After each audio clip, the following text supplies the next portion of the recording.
Hello everyone. So we will now discuss about remote and distributed interviews. So the key learning outcomes of this particular lecture are: we will see how to design and conduct remote interviews that maintain rapport and data quality across a distance. We will leverage things like video, phone, chat and email for dispersed or hard to reach participants. We will also try to mitigate remote research challenges like reduced queues or tech failures or distractions. And we will see how we apply distributed techniques like diary studies, experience sampling for longitudinal insights whenever they are required. So let's look at what is remote and what is distributed research. So in remote research, synchronous interaction at a distance is happening. So me as a researcher and the user are not co-located. They might be remotely located and connected through video chat, phone chat or any other such means, and the interaction is happening. The interaction is still synchronous, that it is happening at the same time. Researchers and participants are online simultaneously but in different locations. So video interviews, phone interviews, real-time screen sharing, all of them can fall under this category. Distributed research. It is an asynchronous or longitudinal. So which means it is not the same time frame, and whenever you want to do the study in a long term time phase, so which implies practically it is impossible for the researcher and the user to be together for such a long time. So then I will be using distributed research. So participants complete tasks or diaries over time with minimal real-time interaction. So like it can be an email interview where I send you the questions and you can answer me back. I can give you certain diaries and you can put down your activities or whatever I have asked you, and that is part of the diary study. You can also conduct online surveys. Again, it is not synchronous in terms of time, that's why it is a distributed research. I can also do experience sampling. So how was your experience in a certain point of time? Benefits. So the benefits of both these approaches are it increases your geographic reach, accessibility, it is more cost effective, and it also allows for flexible scheduling. However, the major challenges are there is very less non-verbal cues. There can be technology failures, there can be home distractions. So the person is filling up a diary entry and there is certain distraction in the home. The person might just quickly finish it up or might just leave it at that point of time, and there is reduced rapport between the user and the researcher. So let's take an example and understand how to conduct this. So we will go from field to screen and we will conduct remote interviews with my park exercise users. So I did this observational data collection in my previous lecture. So if you are coming to this lecture before going through the previous one, then please go back to it to get the context. So I had collected observational data already, and now I want to conduct these remote interviews with my users. So the first interview. Now if you look at this particular screen, the interviewee is preparing for her interview. So in order to prepare for this interview, I can use some of my field notes. I can also use some of the video clippings, or I can use some of the photographs that I had taken in the park. These can help as anchors against which the questions can be asked and the discussions can be taken place. So I have to also ensure when I am conducting this kind of a study, I need to conduct it into a neutral space. It should look like a collaborative space, conference room kind of a setting. If you have no option of having that kind of a controlled setting, then try to use some background filters which gives an idea of a more controlled clean room for conducting such kind of a remote study.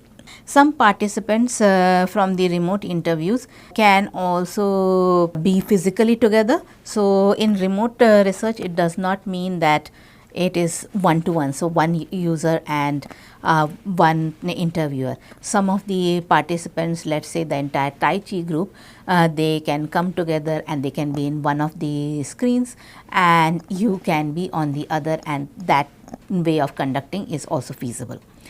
You might also want to have some kind of temporal continuity.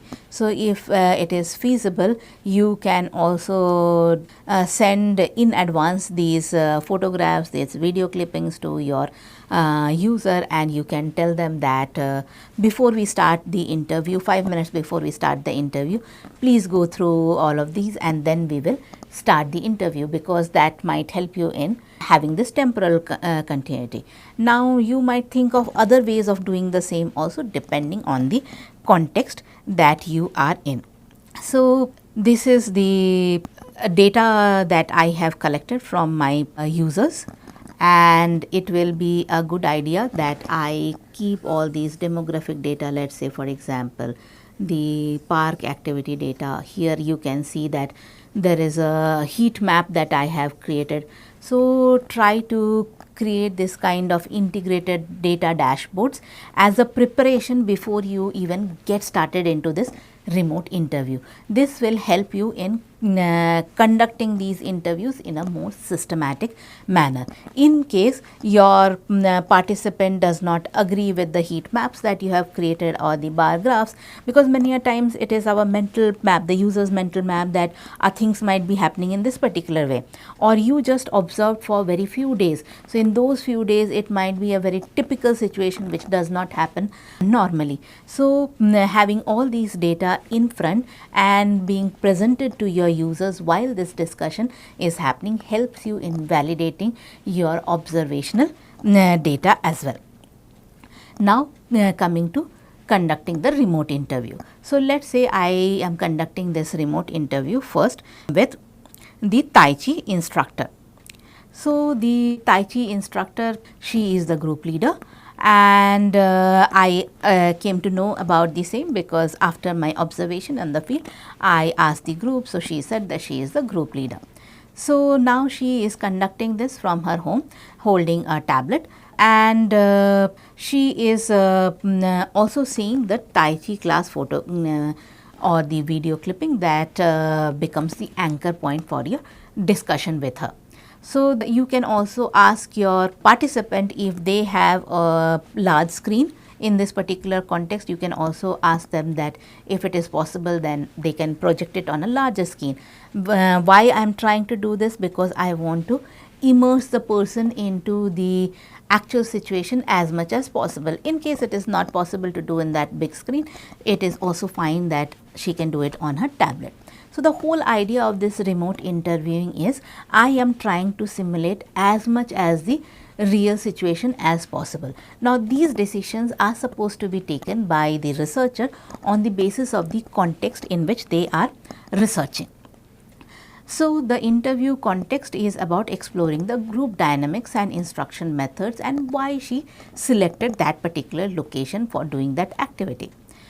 And after conducting this remote interview with her, I realized as a researcher that the group that she was doing with is actually a group which is part of a Tai Chi club in the city, and they have been practicing this activity since the last 20 years. They selected that spot as a mutual discussion.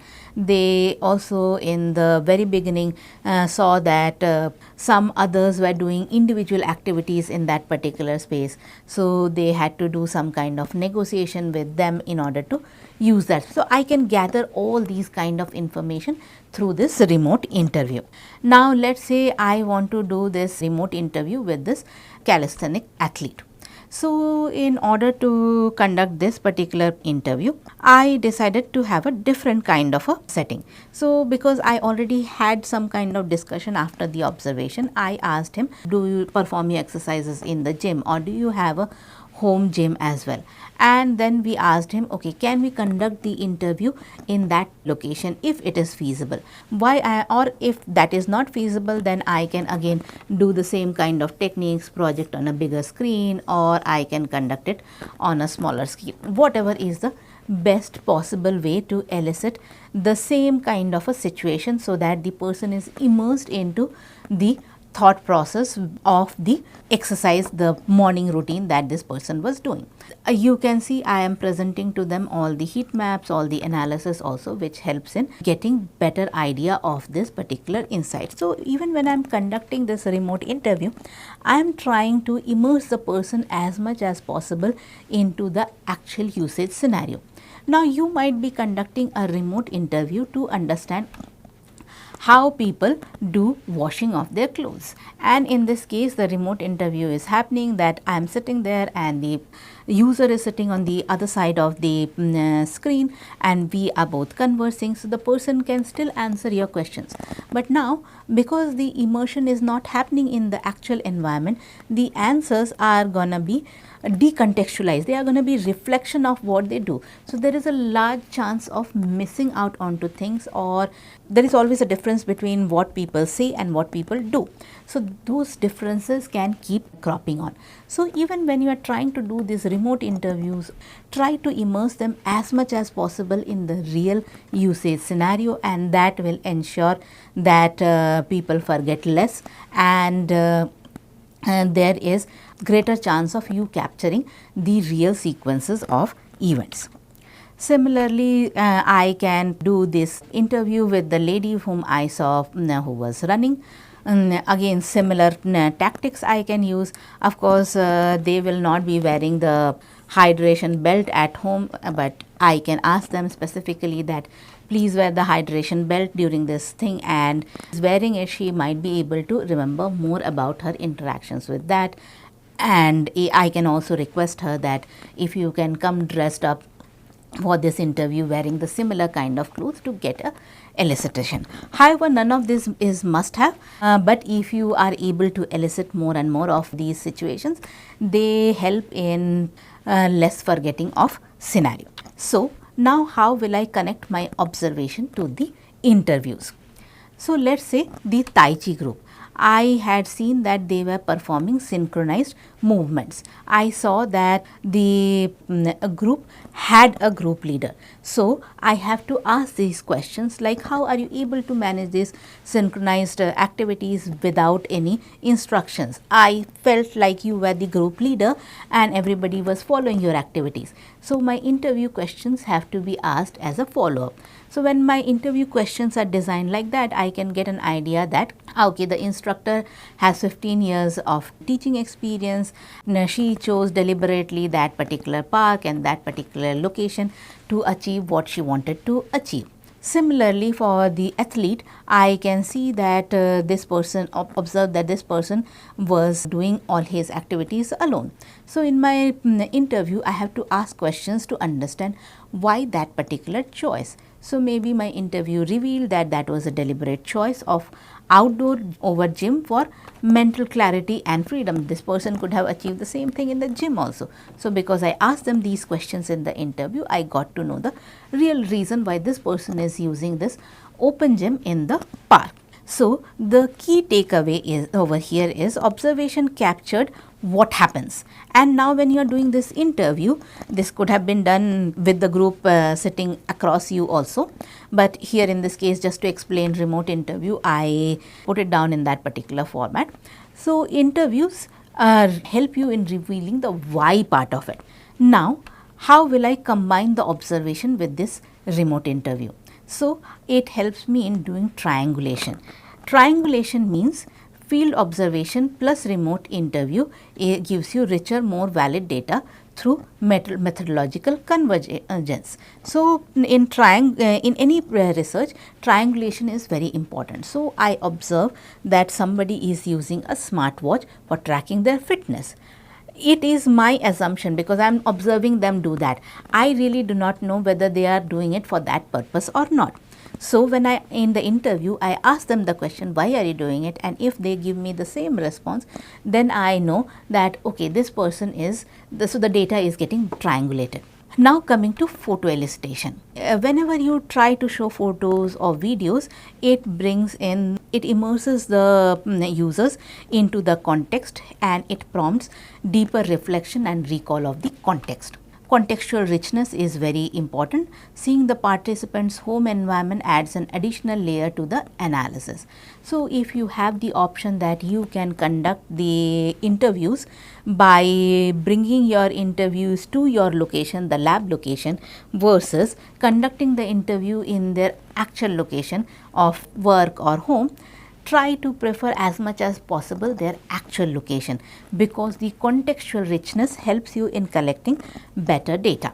Temporal flexibility. So, remote interviews can happen days after the observation, allowing both researcher the participation as well as the reflection.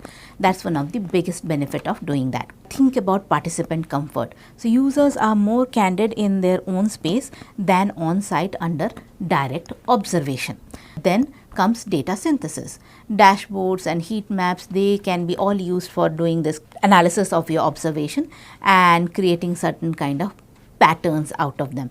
And once you have created these patterns, the interviews can help you in understanding whether the patterns that you have extracted are the right ones or not. Now, when you are conducting these remote interviews, you have to compare what is the best possible modality for the given context. So, you can do video interviews, you can do phone interviews, you can do an interview over chat or text, you can also do asynchronous video interviews, you can also do screen sharing. So, always consider what is the best approach for your particular context. So, let us say video interviews. So, they are more authentic because it is you can see the person. So, like here you can see me, you can see my body language. So, all the non-verbal cues are also present. There is a opportunity for eye contact. So, this however requires stable internet connection. There is also this problem that you are intruding into somebody's privacy. So, maybe somebody is not very comfortable about it.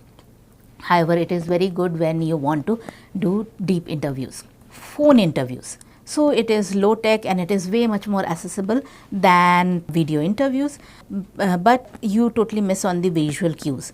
It is easier to get distracted for the other person. Both the interviewer as well as the researcher can get distracted. However, it is good when you have time constraints both on the participant side or you want to have a quick discussion with the participants. Now, coming to chat or text, it is an asynchronous, so it is more flexible. So, I can send a question and the user can respond at their own pace. So, the participant schedule can be respected by this way. However, there is a risk, there is reduced depth because you know how much we type on chat, we are not very verbose when we have to type it. There is also a less authenticity in the language. You will miss on to all kinds of body language, voice intonation. You cannot make out whether this person is meaning what they are trying to mean. So, say for example, this person responds with smileys. So, it is a good idea when you want to do quick questions or when you have no other ways of accessing your participant or it is an international participant with time differences between you. However, a lot of context is missed over here. Now, coming to asynchronous video. So, here the participant records video responses on their own time. It reduces the technical barriers, but it is less conversational in nature. It is good for distributed research because it allows this asynchronousness. So, the participant can respond as per their time. It also helps in longitudinal studies. Screen sharing. So, whenever you want to do something wherein you are, let's say, testing an interface on someone's mobile phone and you are remote located, you can ask them to do a screen share. So, you can observe the user interacting with the product remotely. It is similar to usability testing and it gives rich interaction data, but of course, technical setup guidance is required for this particular context as well.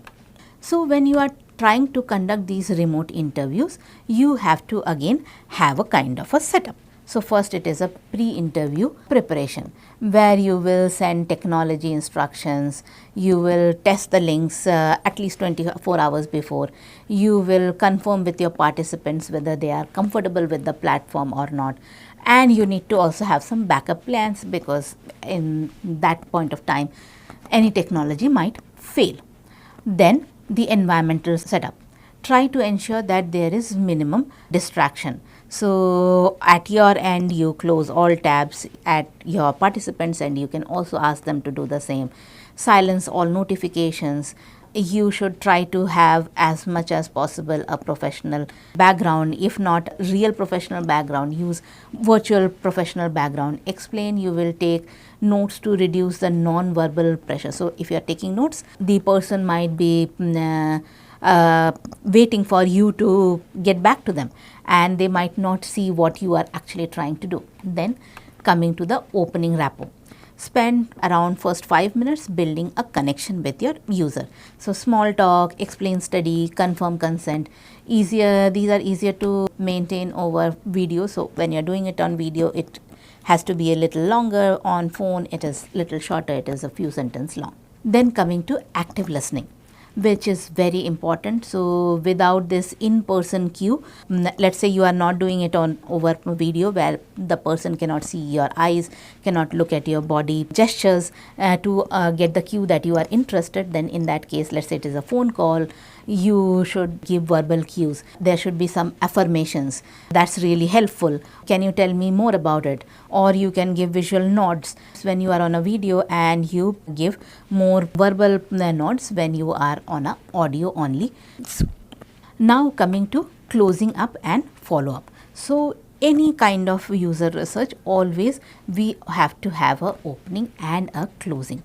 So in the closing, you should summarize the insights that you got, thank your participants, and then it is also preferable that create a summary of your insights and send them the same over email within 24 hours for a confirmation. Virtual interviews, they always benefit from this follow-up write-ups. Now some of the challenges that you need to take into account. So there is this technical and environmental challenge. So you might have internet failures, you might have low network. So try to understand what are the possible failures and have certain backup possibilities. The relational and the data quality. So whenever there is less verbal cues, it is very difficult to build a rapport. So the participants might also get disengaged. So as far as possible, try to use video. Check whether the engagement is still on. So let's say if the participant is thinking for very long or goes on asking a long question or setting up a long context, which is like anything longer than 1 minute, then there is a big chance that your user might get disengaged from it. So I gave 1 minute long piece of conversation, and after that I can always ask, so am I making sense?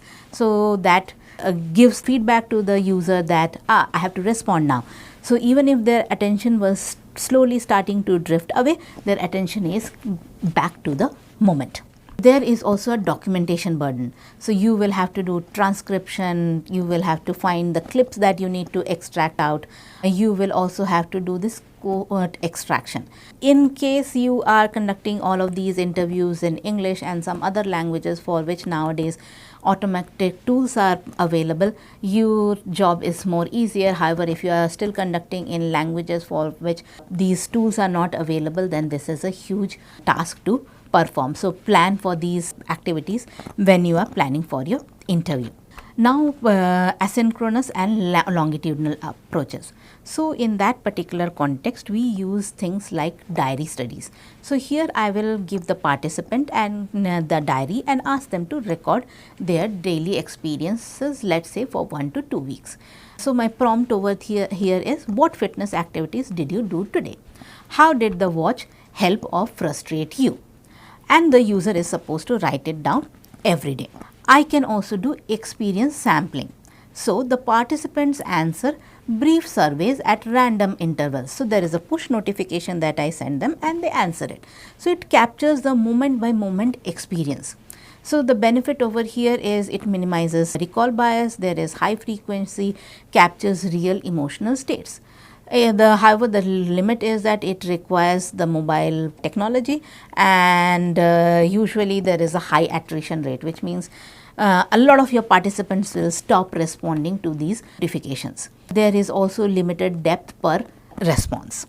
So Remote does not mean less rich data. It means different kind of data. You lose some non-verbal cues but gain access to participants you couldn't reach otherwise. So that's the benefit of remoteness. So the key takeaways from this particular lecture are: firstly, you have to build a rapport, and this rapport building is happening at a distance. Humans naturally build rapport much easily when they are co-located. Now we are trying to do it over a distance. So any remote interview demands deliberate rapport building activities.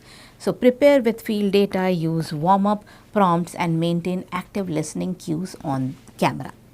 Choose the right modality: video for depth, phone for accessibility, chat for sensitive topics, asynchronous for reflection. Match the format to your research question and your participants. Plan for tech failures. You have to also look at whether will you do this remote in a distributed fashion or not. So distributed is required when you want to do longitudinal studies. So things like diary studies and experience sampling captures behavior over time. They trade real-time depth for scaled reach and naturalistic context. Here are some of the key references for you, and I will see you in the next lecture. Bye.